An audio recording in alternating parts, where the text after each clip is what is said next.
Welcome back to The Watch and Acolyte episode 6. Yeah, I don't know when this is going to end. But before we get into that, you should check out the links down below for the official Shadiversity hoodie Brigandine. There's less than like 100 left or something. Yeah. There's not many of these left. So check them out if you want to get one. Now is the time. Yeah, very limited supply. Grab them while they're available, and once they're gone... That's it.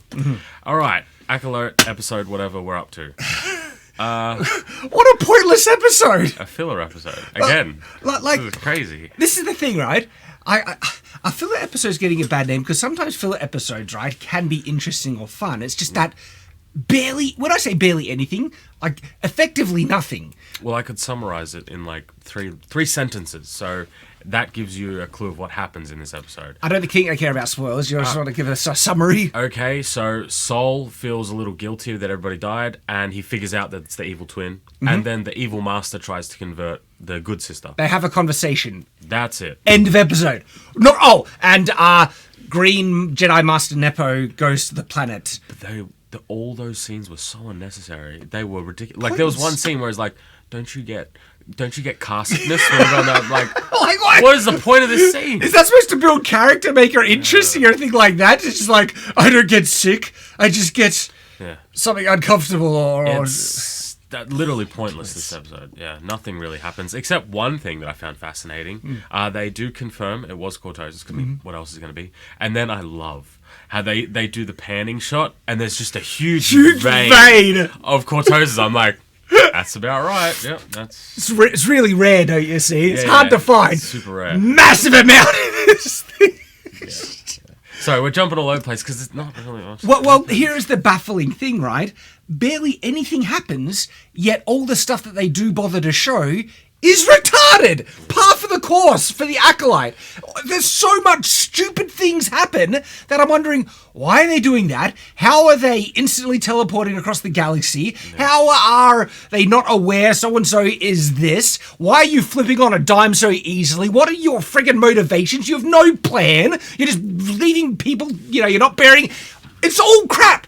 It is all crap. This is as consistently bad, shock horror, as all the Acolyte, because it's the same people making this, the same talented, or lack thereof, people writing this slop. And so the baffling nonsense that we've seen constantly in this show continues to be spewed out, yet this time it leads to nothing. Well, the issue that I have is, what is people's motivations at this point? I literally don't know. So the good twin... Her motivation is, at that point, I just guess surviving. She's been taken hostage by... She could have killed the him. Sith dude, and he hands herself over to her. I know, that's what I mean. What's her motivation here? I don't know. And what a retarded plan on him. It's like, he has no guarantee that she won't kill him, but the show is trying to sell that he knows she won't kill him, right? Because he's just such a master. No, he doesn't. He's no freaking guarantee that she'll just... not off him. I have no idea what Sol's motivation is at this point, especially when he turns off the transmitter and then he's like, we're going to go find your master. I know. Now I don't know if he was the one sabotaging the ship or it was just arbitrary nonsense. He got wrecked with like 8 other Jedi. Does he think him going by himself to try and find this dude again is going to yield different results? I am genuinely confused what he's going for. Exactly. And I'm genuinely confused what the evil twin's up to from the last episode. Yeah, what is she trying to do? She's going to turn herself into the Jedi now that she's not. Now that she's trying to hide and it wasn't... This is the thing that is crazy. Is originally she wanted to turn herself into the Jedi because she's like, I'm going to go with my sister. Then she flips on that and now she's like, okay, I'm going to take my sister's place because I want to kill Sol again. Okay. And now she didn't want to do that now because then she decided not to kill him again. I had no idea what people were doing. So stupid. It's like, I thought she stopped the, revenge, gotta kill the assassins thing. And so it wasn't, I never thought she was trying to kill him. But then what? Was she trying to sneak in to become a Padawan? And it seems like, and it's poorly executed, and this still doesn't make sense. She just wanted to talk to him and get him to confess to her. Well, I thought she was going to kill him because she had the knife in the beginning and she was going to kill it, like stab him in the back. And then she chooses not to. And then they just start connecting, and I'm like, I don't know what's going on anymore. What are you doing? It is nonsense. All of it is nonsense. I couldn't believe it. And then on top of it, it's so pointless. Nothing happens. Yeah. And all they manage to do is ruin and undermine whatever pathetic, contradictory, motivations they had with just confusing crap. They did end up showing the bit from the trailer, the lightsaber whip. Oh, I know. It was so quick, so underwhelming, and so arbitrary. Pointless. Like, I don't even know, like, what are the properties of that weapon? It basically flips out and then goes floppy, and then and then it comes back, like... Now, I actually have a mini video on the Shadlands, which is a cutout of my looking at all lightsabers, and I think it's mostly nonsense, except it might make sense for a Sith. Because as a weapon, it would be very hard to fight against. But I think... There's context to that. Yeah. It's usually very difficult to fight against one person. But it's also just as dangerous to the user as... Like, it's... I mean, I'm already critical of them jumping the boat with lightsabers and doing all this stupid wackiness with it. Because now it just opens up... Okay, why didn't you do this before? Or why didn't you do this before? Before, if a lightsaber was just a lightsaber and you couldn't have like a crossguard on it because the technology didn't allow it, the crystal could only shoot one beam. You know what's funny? I don't like cross-guarded lightsabers. I genuinely don't like them. But if lightsabers were real, I would have a cross-guarded lightsaber. Of course. That's kind of my fault. Like, cross-guards are great. If you could ever engineer them on a lightsaber, you would definitely have them. But it just made more sense to, just make it not the technology. The technology couldn't do it, okay? But now they've allowed it, and they've allowed so many other wacky different things, and now lightsaber whips. Could you imagine a lightsaber with a Cortosis crossguard? That would be amazing! Yep. Holy crap! See how dumb Cortosis is? And stuff like this that makes it dumb in the EU. And now that they're trying to canonize it, even though Disney Star Wars isn't canon, it's dumb here as well. And now it's even more excusable because there's massive veins in just a random planet. That annoyed me. So I don't mind shows when they open up and they have like planet whatever, right? Yeah. I've got no problem with that. I think it's a good way to convey something quickly and effectively to an audience member, especially if like you don't know what planet's on. But to convey the message of unknown planet, that is pointless. I got no problem if you go Coruscant, Tython, Terra, whatever, I don't care. Unknown planet, you could have just left that out. What was the point of that? Now, there are, we're going to be going through chronologically. I know you don't care about spoilers, but these are like broader thoughts at the moment, and also things that bothered us the most or stood out the most. And I have to comment on the utter disregard of any concept of distance and time in this show. They just don't care. But no, I think they're just that incompetent. They're unaware of it. Like how dumb do you have to be to not realize it takes time to travel from one point to another? In this show, it's instantaneous. Hyperdrive is just teleportation. I'm actually okay with that. What? I'm okay with that because I'm still upset about Game of Thrones and it taken 4 seasons for Daenerys to get to Westeros. So I'm okay with like when, for the sake of story, just get on with it. I'm fine with it. It creates tension and it's already established. Like, how long did it take to get from Tatooine to Alderaan? And they let it in the like time distance is established, and they've jumped the shark with like lights. What is it? Hyperspace skipping and crap like that. I'm sick of episodes being filler, and I'm sick of episodes being like travel episodes. Just give me the story. You can skip the travel. You just need to balance. All right, who would be here? How long would it take? Right. It's not hard. It just takes a little bit of effort. The reason why I don't think it works in this episode is for 2 reasons. First off, I don't think it matters that much because all the travel is her going to see the dead bodies. Like they could have cut it completely. It does nothing. That's the issue that I have is literally Sol turns off his transmitter and then goes, "No, I'm gonna go rogue." Goes in hyperspace and they literally get there right as he does that and go down to the planet. It's like missed him by that much. It's ridiculous. Like that is awesome. Yeah. That's ridiculous. That is ridiculous. But also the time frame. They establish like when Nepo green bald lady says, we're going there. And it's like, it's the outer rim. They establish distance. Coruscant, outer rim. Big distance. I think they shot at themselves in the foot when they had the evil twin say it's going to take 5 minutes to repair the ship. I think that's... They established time scale, right? Where he tries to transmit when he's on the planet. It only partially goes through. They get that transmission, right?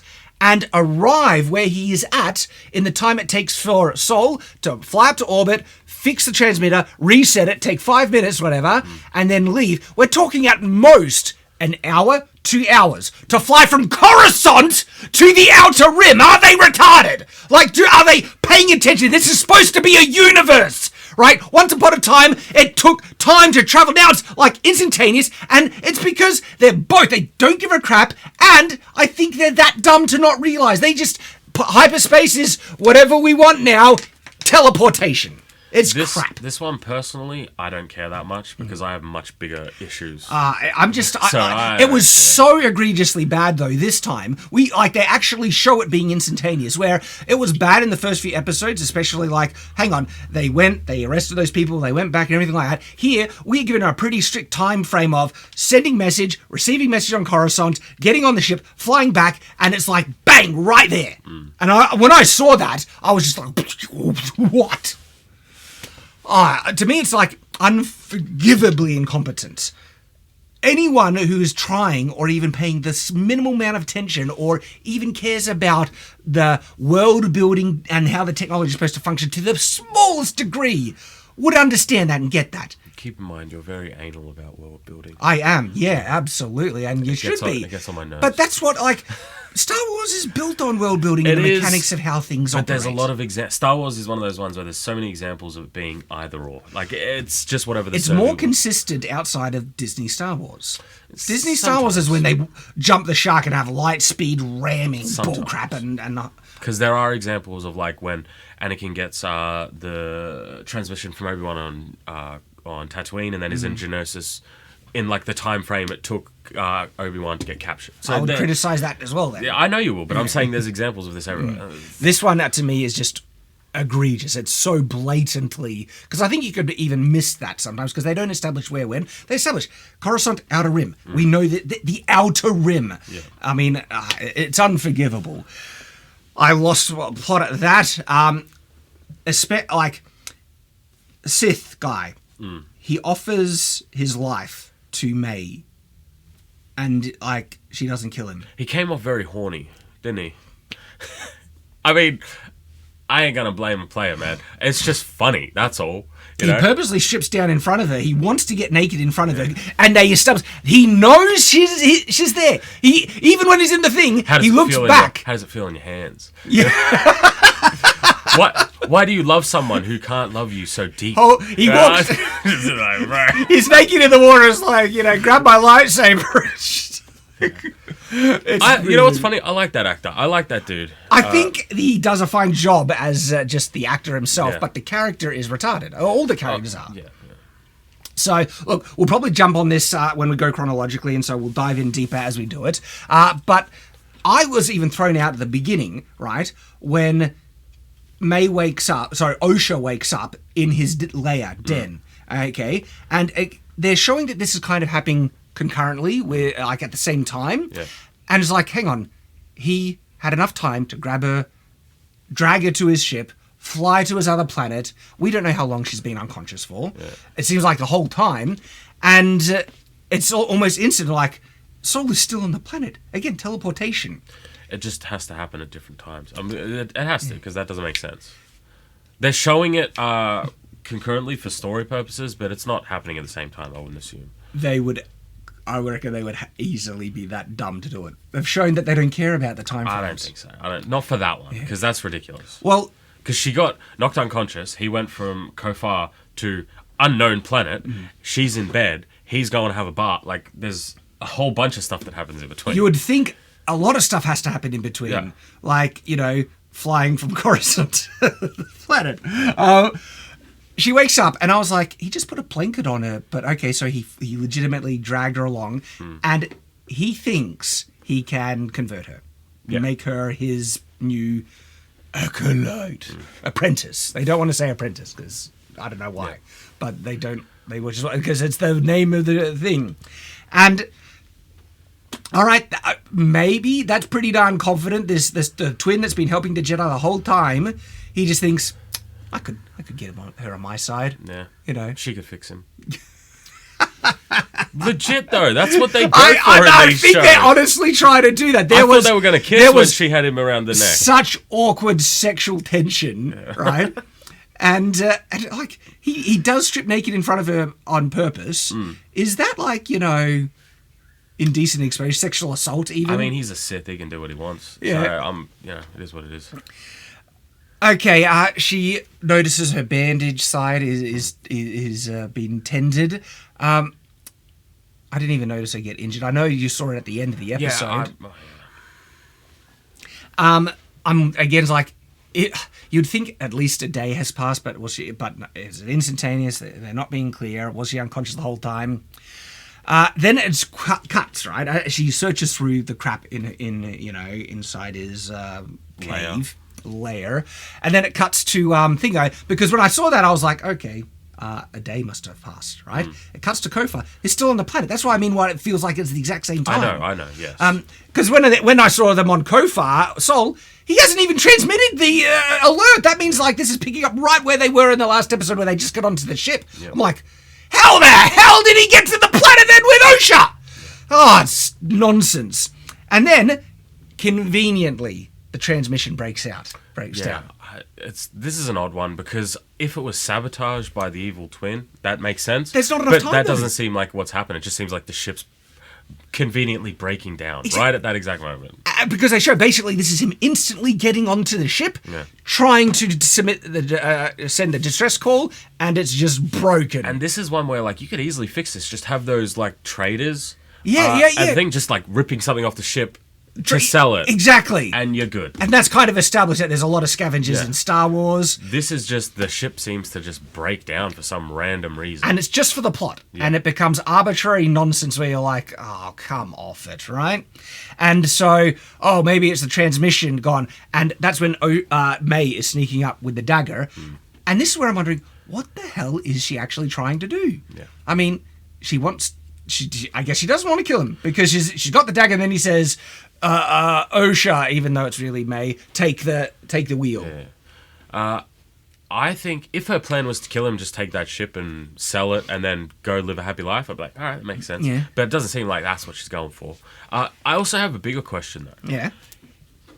When does he know that it's the evil twin? See, I think... Because that's the stupidest part of this whole thing. It is. It's like... Because it reveals later on that he gets the jump on her, knowing that it's really May. Yeah. When I would have thought the whole time... Like, maybe he didn't notice when he woke up because he got stunned. Mm-hmm. Maybe. But if you knew at any point throughout that thing, she's a murderer, she's killed Jedi, she's with you, you don't know that she wanted to switch sides and stuff. Mm-hmm. You would think that he would try and arrest her immediately because she's a threat to him. You know what? I think he knew the whole time. Which is dumb. Yeah, because the fact that he says, Osha, calling her Osha, take the wheel, right, when she has the dagger, I think that's in him intentionally... stopping her. Yeah, so I think he knew the whole time. That's stupid. It's really dumb because it's like, okay, do you have any concern about Osha? You're wasting all this time to now fart around and talk with her, right? And why is he actually now playing along? What does he want to find out from May? Yeah. And why isn't he confronting her? Yeah. It's all just really stupid. So then, he just like... walks off, and then he shows, like, the one thing that I could give this episode credit for, he shows true remorse of what happened. Sure. Mm-hmm. Sure. Yeah. And I think the actor who plays Sol does a good job. Yes. That's all I got for it, though. Yes. It's just like we said before, he's just learnt English, so I'm sure he's having a bit of trouble trying to act while also a second language, so there is that. If he cared so much, you'd think he would have done something with the bodies. Yeah. But it's just leaving the bodies to just rot. Yeah. Not even grabbing the lightsabers. Those scavenger guys could, whatever to their corpses, take whatever they want off of them and stuff. But, so, it's like, it sounds like you really cared for him, doesn't it? All right, so then... They really show the... Sorry to cut you off. They really show the Jedi as just idiots in this whole show. Absolute buffoons. Like morons. Mm-hmm.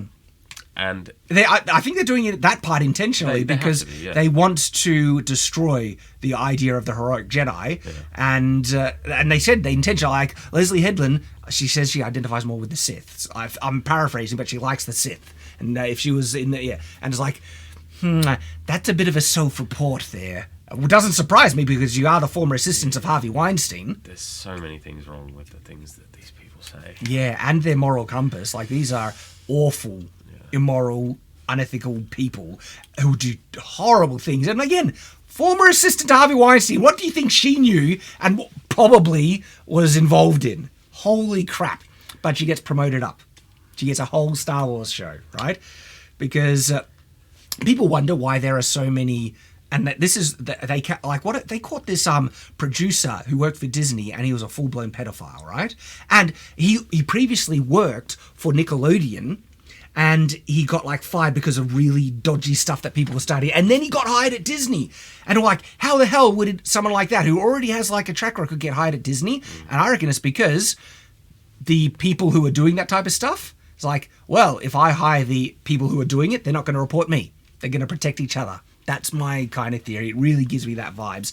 These people are scum. Okay, there are so many that work in this stuff. And then so does it surprise us that the shows that they make end up trying to make the villains sympathetic and understandable, and their philosophy. We saw it in Rings of Power. The actual philosophy they're trying to portray was evil. And then they start to denigrate and make a mockery of true heroes. I got no problem with making villains sympathetic. The issue is when you try to redeem them. Because sometimes, don't get me wrong, you can have that type of story, but Sith are not that type of villain. They are Sith for a reason. They chose that. And it's like Palpatine was never tried to be redeemed because he's not... He's the... And even if people try and claim Vader, right? Vader died before he actually needed to face what he has done as Vader. That guy is a genocidal, insane, psychopathic murderer. What he did as Vader is unforgivable. Yes. It's insane. Yes. There was also... Not to sound too complex with you, there was a lot of disassociation between Anakin and Vader. That's how they set that story up, so that Vader was a different person. So when he did all those bad things and went back to Anakin, the light came back. But that's how they set up that villain to be. That's how they set up that story to be. They're just making here a villain where it's like, oh no, he's actually the victim. He's actually whatever. I mean, trust me, I find redemption stories very, very intriguing. I mean, my entire novel is literally about a redemption story, and it's about a former tyrannical emperor, right, who literally has committed genocides, and the fact that he needs to confront the stuff, it's not, you can never just go, I'm sorry. Right. Dealing with the fallout and trying to do good after doing so many evil, it's not so simple. You need to really actually earn it, and I don't even think my character earns it, and that's the point of the book, right? Sometimes what can you do? Okay, that's the conflict. Are they even worthy of forgiveness? But that's not what they're doing with this. Oftentimes Disney Star Wars, and what we're really seeing here is that not only are the villains more sympathetic, now they actually kind of portray, you know what, the villains kind of have a point. Okay, I was about to get there. I was going to say, at least the justification that he is giving makes sense for him. It's like the Jedi want to kill him, so he wants to kill, he's going to fight to live. It's like... But think about what they're doing there. They're trying to rewrite canon and try and portray the Jedi as actually... instead of sometimes losing their way with the prequels and stuff, and people have criticized the Jedi for wanting to forcefully remove Palpatine, that they are acting against, the democratic kind of thing. Palpatine was an insane, psychopathic, genocidal maniac that deserved to get killed. That's a fascinating thing that you bring up there, because there's actually a lot of lore on this. So what Mace Windu did was actually illegal because the Sith, there was in the bylaws of the Senate or whatever, that Sith couldn't hold office until they thought they were extinct, and then they removed that. So technically speaking, legally, Palpatine could hold the office. Yeah. The illegal part was he obviously was both sides of the war. If they had proof of that, then they could remove it. I thought they kind of did. They could have certainly gotten it. It's one of those things where they put two and two together and went, oh, he's behind it all, sure, but they didn't really have any proof. So when they went to arrest him, that actually kind of was I know, illegal. It was actually illegal, but this is the thing. He is legitimately, and I'm not saying just, a politician they don't like the current... No, like actual proof of this guy being a psychopathic, genocidal madman, worse than Hitler, if I was in Mace Windu's side, I'd be offing him as well. But this is the thing, is that was Palpatine's plan. It's like, okay, he tried to kill me, so now I can use that for my program. Yeah. Like, this is great for him. It's very complex, that. All right, and so that's the thing. When people say, oh, the Jedi were always a little bit dodgy, no, I think the Jedi were right to try and remove Palpatine, okay? Even if they might say it's technically illegal, well, the laws are not helping it out in that situation, okay? Compare it to now, where they're actually trying to make the Jedi look utterly incompetent, nefarious, and they're going to go further. They want to make the Jedis look like the villains and make the villains justified in what they're doing. Okay? And that Hollywood has been pushing that for a while. Oh, yeah. Yeah. Joker. Like, there's a whole bunch of slew of villains that are no longer villains. They're just... misunderstood. Yeah. When a lot of them are... No, they're murdering psychopaths. Don't try and make them, oh, you can understand why, and it was justified in what they were doing. Not murder! A lot of people are fine with having, like, misunderstood villains. I think a lot of people like that type of story and archetype. The issue is, in today's day and age, like, oh yeah, Sauron is just misunderstood. Like really? Like, are you insane? We're getting to the point where, like, the embodiments of evil are, like, redeemable. It's like, you're missing the point. Exactly. Here. And now, think about Smilo Ren in this show, right? He is an unhinged murderer, okay? The problem with all of his points, the reason why I think they fall flat is because he went to them and started the fight with them. Yes. If they came to him, like to his house and did it all, I'd be like, yeah, he's good. But that's not what happened. He came to them and started a fight. Yes. It's like, okay. So there's no question that this guy is a psychopathic, murdering, evil scumbag. Yeah. But in this episode, they're trying to like, I'm just killing the people that want to... control me or stop me from using my power and stuff.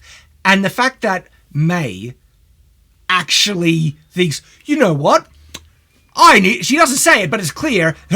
She's like, I gotta think about that. You have a point. It's like, no, he doesn't. Are you an idiot? To the point where, so she's following Smiler out.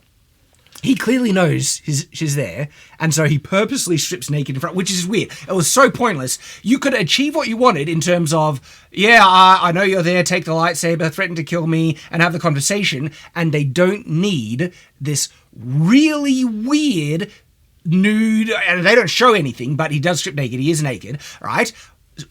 Like, awkward as hell sexual tension crap. Yeah.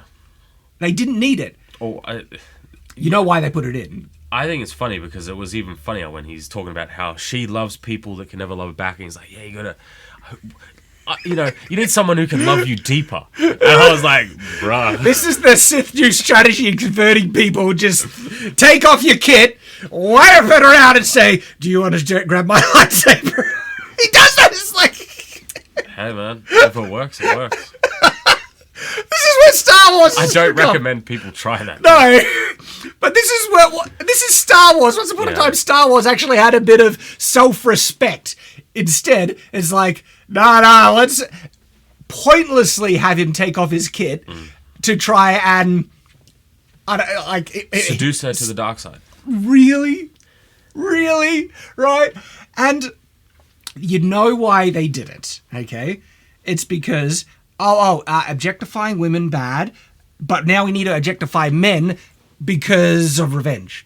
Basically, I thought objectifying and sexualizing characters were bad. According to them, my stance is fair play. If you're going to do it to one, don't complain about the other. But they would. If this was a female character, it's like, oh, how dare they, objectify the women. And then they'll have Thor stripped naked, him stripped naked, everything like that. Forget, they've done it already with Mophead when he was topless in this show, okay? And it's like, do you reckon they're going to give any type of eye candy or whatever to any female character? No, because they're hypocrites, okay? That's what I'm calling them out on. Yeah, I think it's pretty obvious why it's him that's doing it. I mean, And like I said, I just think don't be a hypocrite, okay? That's the issue. I have no problem with the old school movies of throwing like, the guy accidentally walking in, and seeing the girl, okay? But now they're only doing it one way and it's overt. And the thing is, though, in Star Wars, none of that should be in Star Wars. This is supposed to not even have this, like Star Wars wasn't... It had some romance with Padme, but nothing sexual or hinting at nudity or looking at people naked or anything like that. But no, this is the people that are making it, and they're just gonna make a mockery of this. I guess property. Leia in the metal bikini. Oh yes, That counts? bikinis, That yeah, but that I'm was not actually before Disney, and that was before that was. the dark times. But I'm not saying nudity and things like that. No. And that's probably why they're doing it. Oh, well, they've had Leia in a bikini. Now we got to get the guy's kid off. They got to balance the scales. Anyway, so a conversation. She ends up grabbing his lightsaber, and you pointed out these lightsabers are all chunky, massive, awkward pieces of crap. We did a video yesterday talking about lightsabers more in depth and some other stuff. And you understand now why I get annoyed at these things. Because I don't know why, for some reason, all the lightsabers, not only just like Disney makes official replicas, in the shows these days, they're like this thick. And it's like, that's terrible. I mean, when you want something, you want something that has a good handle that you can wrap your hand around, and usually a bit thinner. And it was for Shadiversity, the video where we talked about lightsaber handles and stuff. But every single one seems overly bulky, and she picks it up anyway. She literally has it, okay? And he basically just is going to offer himself, like, yeah, you can kill me if you want. No. In this, I will defend their writing, because he's in control of that entire situation. You reckon even if she tried to kill him, he could... He could destroy her. He gets to a point where she's holding it like that. If she just turns it on, I don't think he has the ability to stop it. I think he would still have... Like, he's in control of that whole situation. She goes for that button, he's going to... He just force off to the snap side. that finger off. Okay. They don't say that, but that's how I interpreted that. He is so insanely powerful, I could probably go with you that he could do that. Then my issue is, she doesn't try to do it. She thinks that she could kill him at any moment. He's trying to convince her that she can. And she's like, no, I'm going to hear you out. You know, you saw him murder the girl that you were just... all your friends. Like, you liked Yord, you liked Jecki, didn't you? And she says, you killed them. And his excuses were like, Yord tried to arrest you for something you didn't even do. Yeah. First I was like, how the hell does he know that? When did he... has he been spy? I don't think he has a justification for knowing that. And then it's like, her response would be, then we became friends, you killed him, and then try and kill... it doesn't make sense, the justification. Like, seriously, if you saw a supposed friend get murdered... Well, even... This is the issue that I have with it. Even if you're in that situation, you have to realize that you are not in control. If you see a dude cut through, like, 10 Jedi and beat your master or whatever, and he's there with you, I would run the other way. I would not be like... Oh, I've got the lightsaber. I'm in control. I'll be like, no. Yeah. This dude's playing me. I'm out of here. Well, that's the thing. If she had any brains, and if they wanted to write this logically, if she is smart, she should be able to figure out this is bullcrap. It's like he's saying, "Go and kill me." Is like, no. If I tried to, you could stop me with the Force at any moment. Yeah. You're trying to manipulate me, and then a good writer would have him counter with something even clever to start to really get them. The level of manipulation in this scenes is comically childish, where he says to justify his murder is like, oh, he arrested you against your will before you were friends. That meant it was okay that I killed him. So yes, his manipulation is very simplistic, but her as a character is very simplistic. She's really dumb. I think he's good. I think he's all right.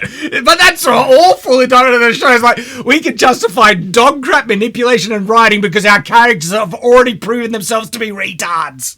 He's doing what he's doing. And it's crazy because he's the only character where I'm like, all right, this is the only one that if he's on screen, I can go, all right, this is fine. Everybody else, I'm like, oh. He did kill the two most insufferable characters in this show, and I'm like, all right, I can give you points. Sorry, it was very funny at the end when Sol was like, I've been thinking for 14 years of what to say to you, May.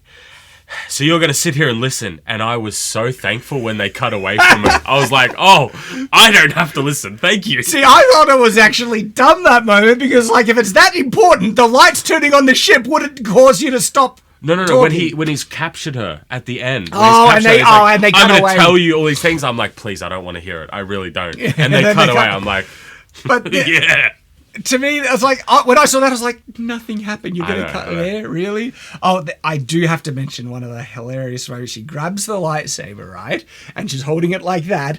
And you know what I'm about to say. Yeah. He says, you should keep your other elbow up higher. Allows a swifter block. Yeah. I was trying to figure that one out myself.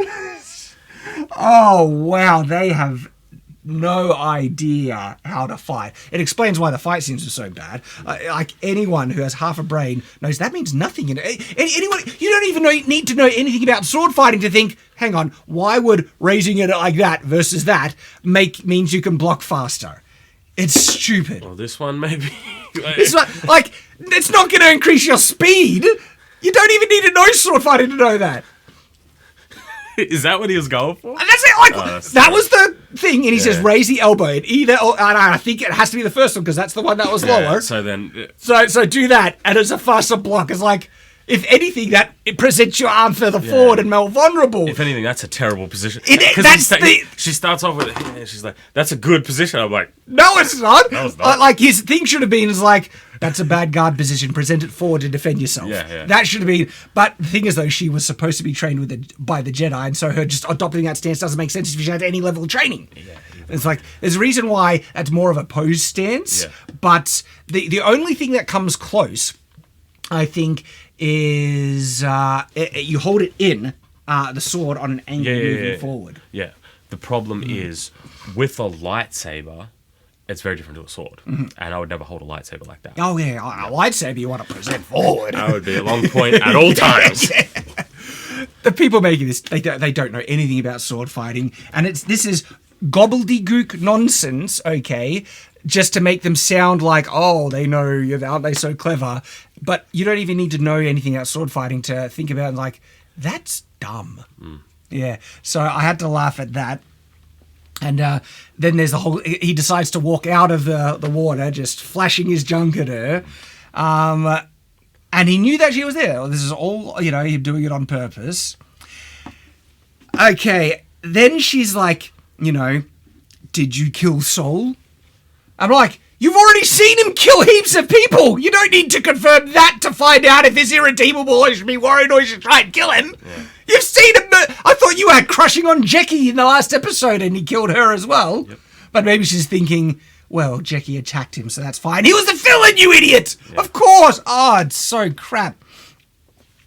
And I'm like, okay, I guess Jackie, all the Jedi who you were supposedly on their side or anything, none of their lives matter. No. You don't actually care about them. You insufferable, vile character. I hate this character.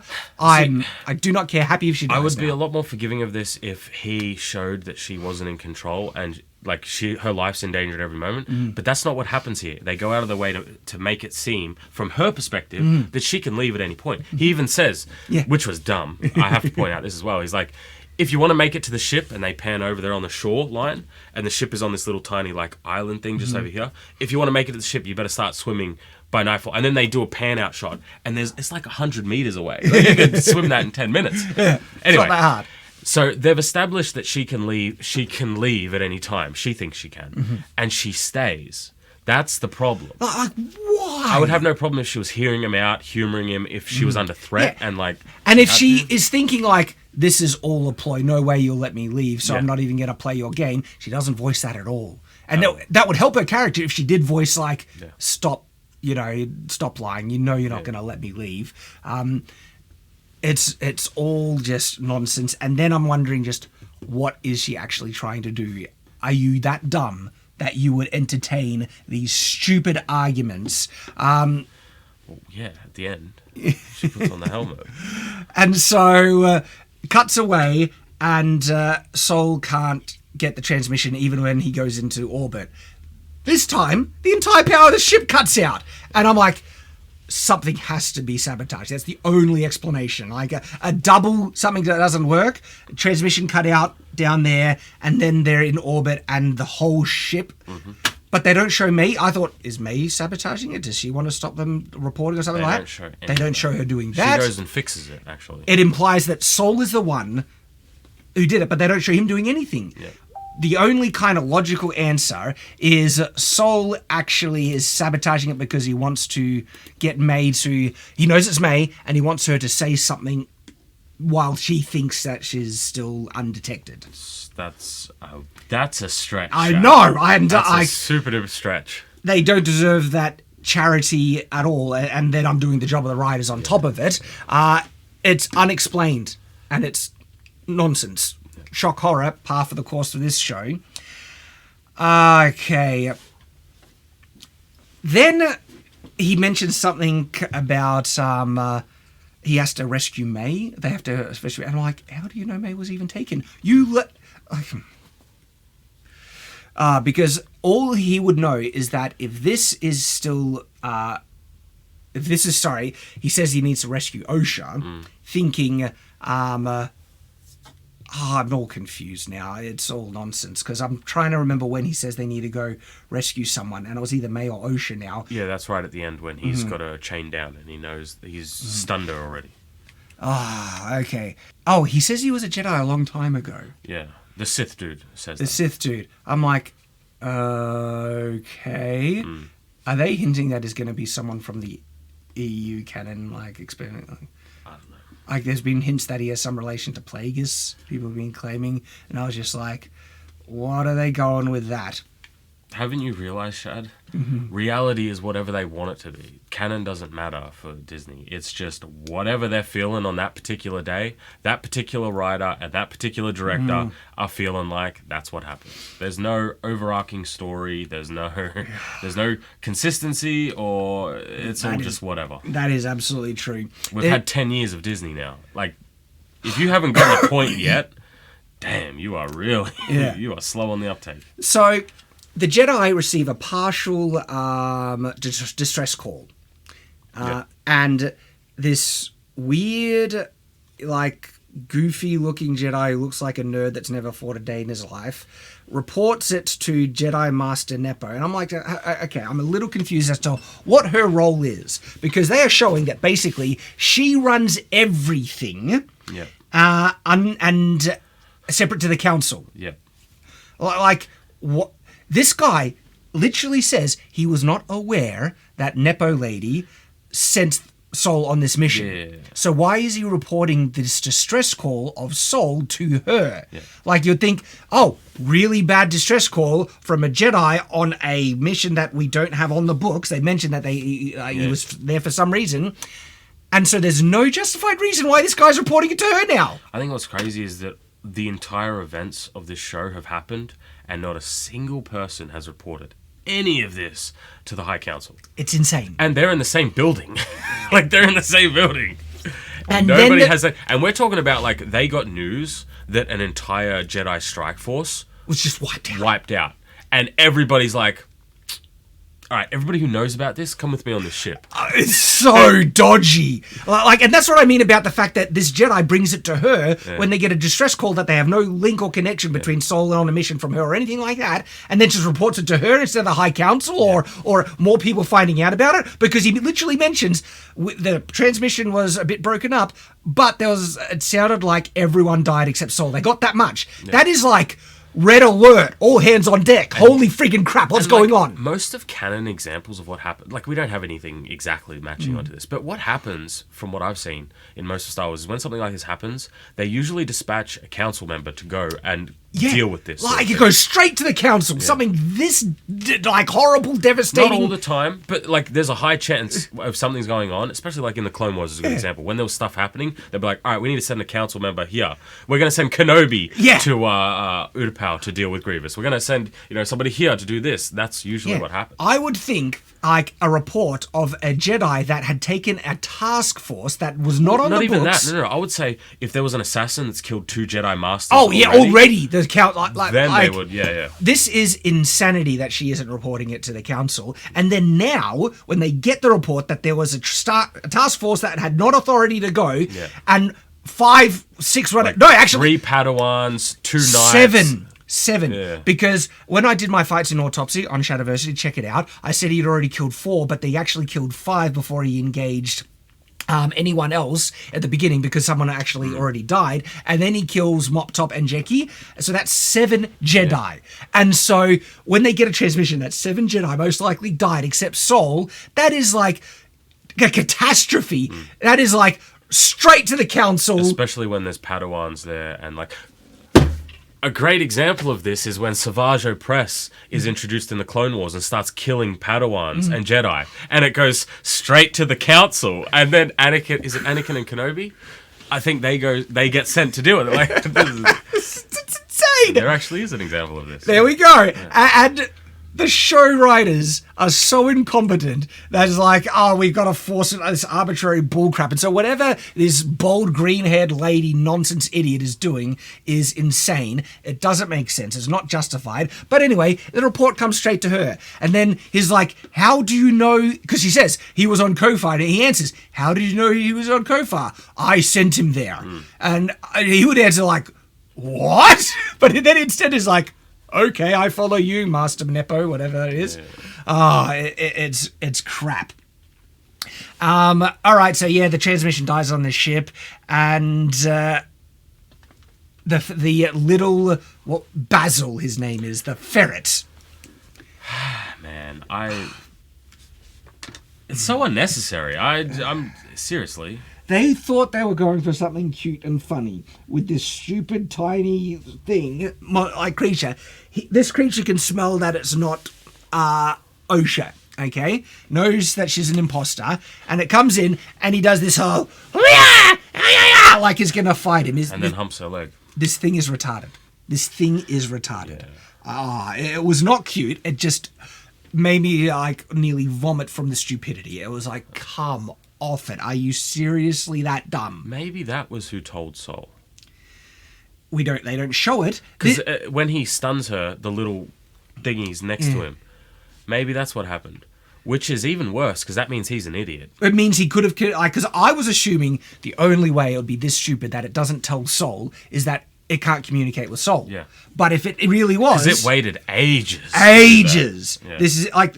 This creature is so stupid that it thinks it can take on something twice its height, right, by itself, and it knows it's an imposter. They sent the entire Jedi task force to bring in her.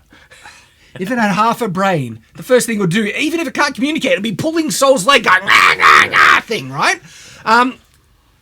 It's retarded, and it clearly has a level of intelligence because it can understand language and commands and things. It can't be that dumb. Oh my gosh. But anyway, so that was not like, a cutesy funny scene. It was bafflingly stupid. She resets the robot, the droid thing, and its eyes become red. It's a small thing, but it's stupid. It's like, did it become evil? Is that just a normal function that when you reset a droid to factory settings, it becomes like red-eyed? I found it more funny that she held in the thing and the thing like an iPhone. Like an iPhone.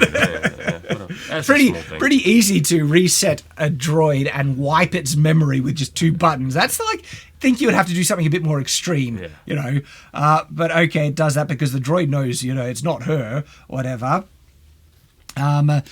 And then back to Sith and her, and he says something that I thought was odd. He says, the Jedi teach if you don't access the Force, it fades. Yeah.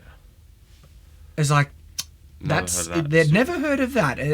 I understand if you don't use it if you don't use it, you get worse at it. Sure, just like a skill, but your ability, or your potential, connection to the Force doesn't fade.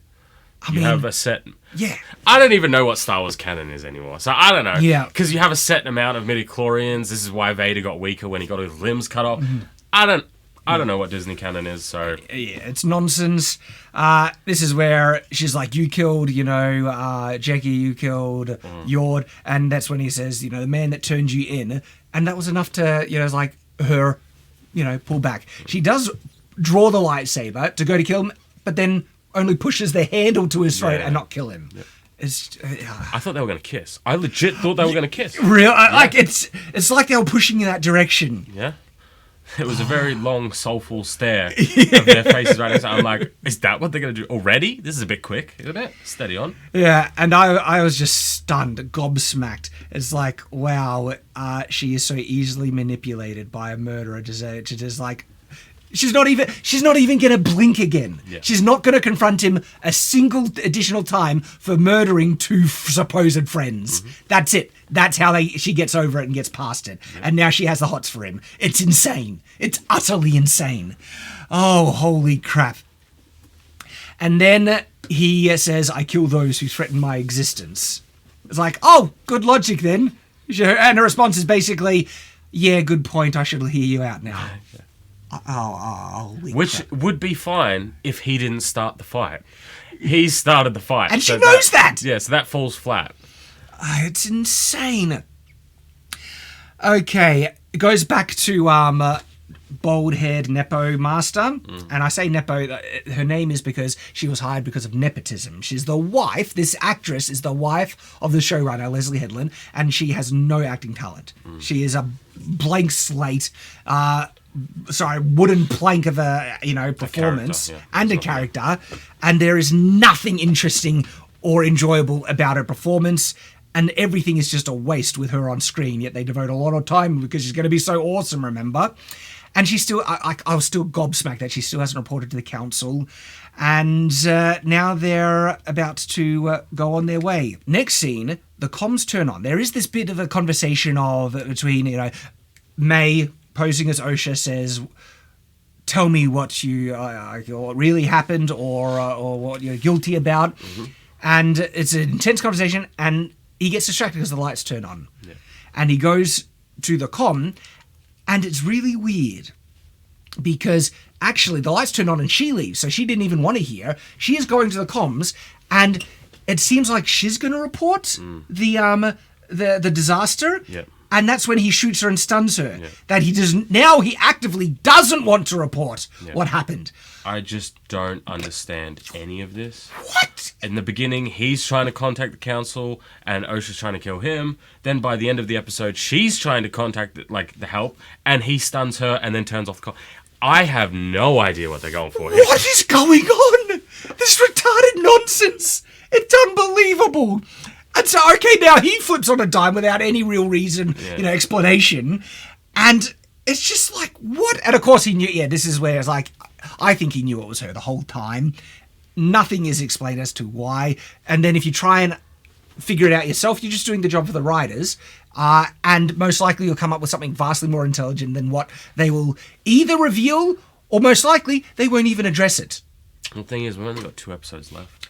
Which baffled me how so little happened in this episode. When I thought they'd actually have to achieve or move something forward. And what's crazy, I think at the end they might tease the fact that Osha is going to join the Sith. They might not do it the whole way. That's they've swapped them, and they're gonna make the good one go evil and the evil one good. Yeah, and it's ridiculous. Holy crap! That's gonna, because of the amount of time they have left over 2 episodes. Yeah.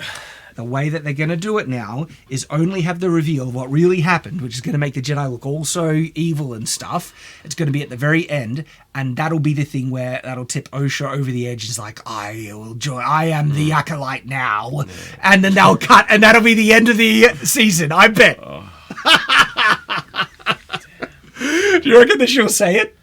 I reckon they will. She will say, I am the Acolyte. That would be hilarious.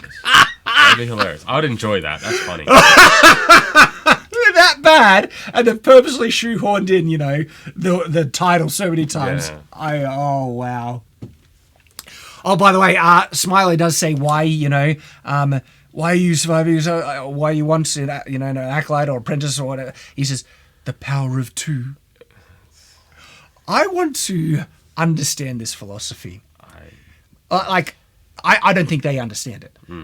It's nonsense that they're trying to pretend has meaning when either thematically and visually, nothing. Like when they had the flashback, the power of 1 and the power of 2, it's like, hang on, you're showing that you have more power than the 2 because you push him anyway in that flashback scene. So you're not really implying anything. And really, is the depth, am I just getting lost by the fact that usually you expect something more meaningful? Is the depth of this philosophy that literally is only that 2 people are stronger than 1 person and a group is stronger than is that it?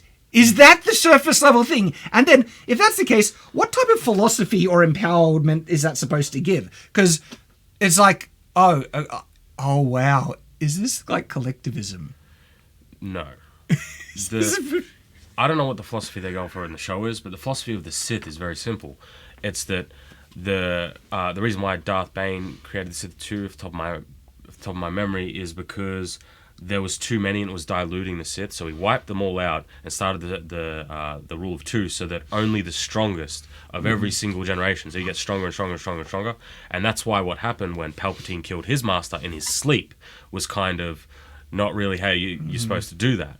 But then Palpatine ended up becoming the most powerful blood being. Maybe that's why, because he was just smart. He decided the whole workout around that's, to my understanding, how the Sith philosophy is. It's nothing to do with collectivism. It's the opposite of that. It's about honing evolution, I would say. It's the best way to describe it. That makes sense. Yeah, because it does. And it also helps you to hide. And also the issue with having an empire of Sith, if they're all backstabbing, evil people, it's really hard, you know? It's really hard. But this show is like trying to push the power of many. Yeah, I don't know what they're going. And hang on. Is that the depth? That a group is stronger than an individual? Is that really it? Is that the depth they have? I wouldn't be surprised if that's it. The problem with that is if that's the message. I don't think it is the messaging, but if it is, we just saw the Sith decimate many. So yeah, and it's also I actually think that might be the collectivist message. They're communists, the people making this, right? That when I say shocker, so many people in Hollywood actively promote that philosophy. They go out and say it, all right? And wasn't it Ant-Man who was like, I know socialism is a charged word, but we could really learn about these ants, right? They inject it into their shows all the time. Capitalism bad, socialism / communism good. It's overt, okay? And so it wouldn't surprise me that that's the message, that the sovereignty and welfare of the group is more important than the individual. Because that's the underlying philosophy, whereas the individualist philosophy is that the individual is sovereign and they have inherent rights, and you need to protect those rights. Okay. I don't think in this they've showed us either way any of that. I just think it's absolute trash. Oh yeah, characters, writing. I know I'm reading into story. Yeah, I know I'm reading into it a lot. It's just that sometimes when those connections pop up, and I know the political leanings of those making it, it's just like. I didn't watch episode 3 because I have zero interest in watching this at all. So maybe there's stuff in those episodes that I haven't seen, but in the ones that I've they seen, were living in a group of communistic lesbian witches in a communal kind of enclosed group. It had those vibes. Yeah, see, I didn't watch that. All I've watched so far is 2 filler episodes and a very mid fight scene episode. What's his face? Sol turns off the comm and then flies away somewhere. Where do you think he's going? I think he's going to find the good twin and the master. That's why I said at the start, like, I don't understand that reasoning, because he just obliterated all of you. So you're going to go back and you know what he's going to do? Obliterate you? Like, I don't see the point of this, whatever. I have a question. How? How what? How's he going to find him? Yeah. Well, it is unknown planet, so... Your guess is as good as mine. Follows OSHA's set. I don't know. Does the twin know? The evil twin know where he is? Yes, because she's been on that planet before. There you go. That's how. Okay, but he knocked her out and then went into hyperspace without knowing where to go. Sure. Yeah, I have the note right here. It's like he turns off the comm. He knew it was an A, and then just missed him by a second. And okay. All right. Yeah, you're right. You're right. Okay. And okay, so I don't know where he's going. Where the hell is he going? Yeah, so she's unconscious. Right? And literally, he leaves, they arrive, and I've already lost my crap at this. Yeah, like they Outer Rim from Coruscant in a couple of hours at most. Yeah. It's insanely retarded. Yeah. Okay, and so they land. Nepo lands on the planet, and remember how difficult it was to find where the Wookiee was? I'm okay with this because I am sure that those Jedi have transmitters or something on them. So then why didn't they use it the first time and they needed a stupid ferret little midget tracker to get there? I don't know. If I'm going to do some headcanon here, I would say that Jedi didn't want to be found, so he turned his off or whatever. That's me just making too much stuff charity. Up. Yeah. But anyway, they seem to find where all the Jedi died and where Kofar was hanging out real easy. A lot easier than the previous one where they needed a little alien tracker to find. They get there and dead bodies are still there. Soldiers stuff them. They don't need to be buried. And then they're like, they're killed by lightsabers. And because they just need it, there's lightsaber whip. Which is so cool, lightsaber whip. Yep. Pointless. Oh, holy crap. Cortosis. Yep. So he mentions my helmet's made of cortosis, really useful against lightsabers. And that's all he says. He doesn't mention really rare, really hard to make or refine. It's super fragile or anything like that. He just says like he does say it's a little fragile or something. Does he? Yeah, I missed that. He mentions it very quickly. But he just balls it off like it's not a shocking thing. Like it, and then the fact that they have this massive vein right there, it's like, yeah, it's so funny though. Come on, she's looking at the helmet. She goes like this. Oh, this is cortosis. This is stop lightsabers. Oh, a massive vein of it up in the mountain. It's just funny. What's hilarious, the show thinks they're being clever by explaining that's how he got it. Yeah. It's like, that makes it worse. That makes it feel like this is really easy to find. Yeah. And then everyone in the galaxy should be using this stupid crap. And but it's on unknown planet. So. Come off it. I don't care if it's in the EU. Cortosis is retarded and it's not being used right. Introducing it in ruins nearly every single... Anyone who was ever fighting a lightsaber, let alone the Sith, even bad guys, scum and villains and everything, if they knew that they could deactivate or take out a lightsaber that easily, they'd make armor out of it. They would... Like, it's so nonsense that... Are you telling me only the bad guys or Sith who really need it are the ones who would bother to go to the effort to find it? And whenever someone... The cortosis seems to be this rare. Whenever someone wants to go to the effort to find it, they can. That's not rare enough then, clearly. Right. Because every time someone really wants it, like, because it's in the comic books when someone made a cortosis sword to take on Vader, it's like, if someone really is in a position they want to put in the effort to find it, it seems like they can always find it. That's not really rare. It's stupid. Cortosis is retarded. It shouldn't have been introduced in the canon. It shouldn't have been introduced in the EU. And I'm not saying you couldn't. I'm saying they've handled it horribly. And it is destroying so much of just everything that's come before. I hate it.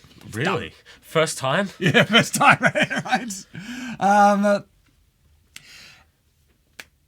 Now, that's when he says they need to save Osha. Okay, so you're right. He says they need to save Osha after he knocks out May. But then, how does he know Smilo took Osha then? Because he thinks... I'm okay with this because all the characters are so stupid. And the logical implication is, if you wake up and the evil twin's there, the bad guy's gone, your other sister's gone, I'd be like, okay, he's obviously taken her, so I'm just going to go... Like, that is the logical assumption I would go to. The logical assumption is that she's knocked out on the planet still. How's that the logical assumption, though? The bad guy gave no indication that he was going to spare Osha's life. In fact, he tried to kill her multiple times. And if I find out that there was the whole switcheroo, and I had But he didn't sense her on the planet. Sense who? The good one. Oh, I don't give it. He didn't sense that who was who there. But that's the thing, though. Did he, though? We don't know. We don't know. Yeah, they don't explain. I'm making sense from nonsense here. Yeah. Because they don't indicate how he knows. They don't indicate any of And if he was going off just knowledge available from the events that have transpired, Osha is either knocked out on the planet or was murdered by Smilo. No, he thinks...